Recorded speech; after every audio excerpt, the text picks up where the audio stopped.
Cléopâtre, la dernière reine d'Égypte. Imaginez une femme si puissante qu'elle fit trembler Rome, si intelligente qu'elle parlait 9 langues, si charismatique qu'elle séduisit les 2 hommes les plus puissants de son époque. Une reine qui préféra mourir libre plutôt que de vivre humiliée, dont le nom résonne encore 2000 ans après sa mort. Cette femme, c'était Cléopâtre VII, et son histoire est celle d'une lutte épique entre l'Orient et l'Occident, entre l'amour et le pouvoir, entre la survie et l'honneur. Elle, c'est un nom qui traverse les siècles. Cléopâtre, reine d'Égypte, amante de César, mythe vivant et femme de chair. Pour certains, une séductrice au charme redoutable. Pour d'autres, une stratège brillante, prête à tout pour sauver son royaume. Mais qui était-elle vraiment ? Une souveraine brisée par le destin ou une légende construite par ses ennemis? Aujourd'hui, on te raconte toute l'histoire de Cléopâtre, la dernière reine d'Égypte et peut-être la première icône mondiale. L'Égypte ptolémaïque face à Rome.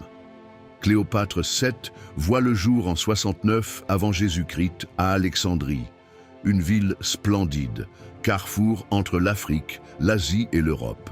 Mais l'Égypte est en crise, divisée, dominée par Rome, rongée par les tensions internes.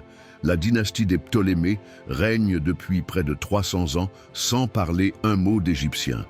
Cléopâtre fera autrement. Elle apprend la langue du peuple, et pas seulement, le grec, le latin, l'hébreu, l'éthiopien, jusqu'à 9 langues. Elle se prépare non pas à régner comme ses ancêtres, mais à gouverner avec intelligence et finesse. Jeunesse et formation de la future reine. Très tôt, elle est plongée dans les intrigues du palais. Son père Ptolémée XII est chassé du trône. Elle part en exil à Rome avec lui. Là-bas, elle observe, elle apprend. Elle comprend une chose essentielle. Rome ne respecte pas les faibles. L'ascension au pouvoir.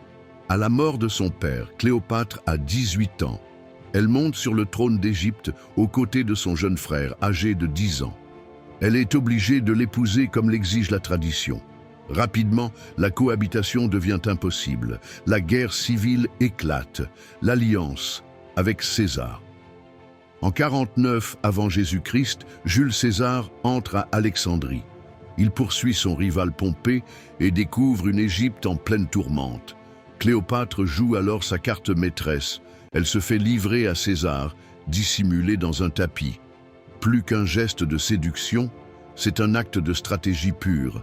Elle sait que pour survivre, elle doit convaincre César de son importance et elle réussit.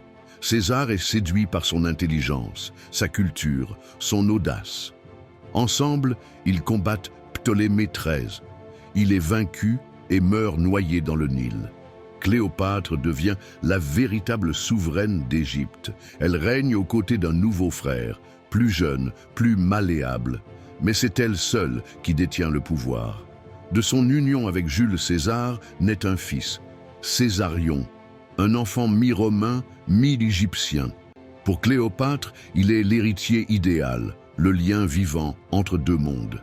Mais à Rome, cette naissance dérange. César a déjà un héritier désigné, Octavien, son fils adoptif. Cléopâtre se rend à Rome avec son fils. Elle loge dans la maison de César. Elle fascine les Romains, mais elle les inquiète aussi. En 44 avant Jésus-Christ, César est assassiné. Cléopâtre quitte Rome précipitamment. Elle retourne en Égypte, seule mais toujours reine. La passion avec Marc-Antoine. Après la mort de César, 2 hommes luttent pour le pouvoir à Rome, Octavien et Marc-Antoine. Ce dernier est envoyé en Orient, et c'est là, à Tarse, qu'il rencontre Cléopâtre. Elle arrive sur un bateau somptueux, déguisé en déesse Isis, dans une mise en scène flottante. Marc-Antoine est fasciné. Leur alliance devient passion. 3 enfants naissent de leur union. Ensemble, ils rêvent d'un empire d'Orient. Mais à Rome, on parle de trahison. Antoine renierait Rome pour une reine étrangère. La bataille d'Actium Octavien en profite. Il déclare la guerre à Antoine et à Cléopâtre. L'affrontement a lieu à Actium en 31 avant Jésus-Christ, une bataille navale décisive. Le vent tourne, la trahison s'en mêle. La flotte égyptienne est écrasée. Cléopâtre fuit. Antoine la suit. Ils regagnent Alexandrie, brisés. Leur rêve commun s'effondre. Antoine, croyant Cléopâtre morte, se donne la mort. Elle le rejoint alors qu'il agonise. Elle hurle, pleure, le serre contre elle. Mais elle est encore en vie. La mort glorieuse Octavien entre dans Alexandrie. Il veut capturer Cléopâtre vivante, l'exhiber à Rome comme un trophée. Mais Cléopâtre refuse cette humiliation. Dans sa chambre, entourée de ses suivantes fidèles, elle se donne la mort. Peut-être par morsure d'aspic, peut-être par poison. Elle meurt en reine à 39 ans. Octavien fait exécuter Césarion, le dernier héritier de Cléopâtre. L'Égypte devient une province romaine. L'immortalité.